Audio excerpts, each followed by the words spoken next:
5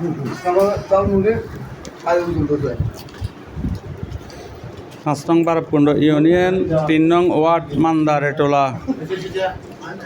আমাদের যুব দলের সিনিয়র সভাপতি নাসির ভাইয়ের অফিস শুভ উদ্বোধন। আমাদের শ্রমিক দলের সভাপতি শাহিদ খান অতিথি হিসেবে আজকের সোনামুড়ির আয়োজনে।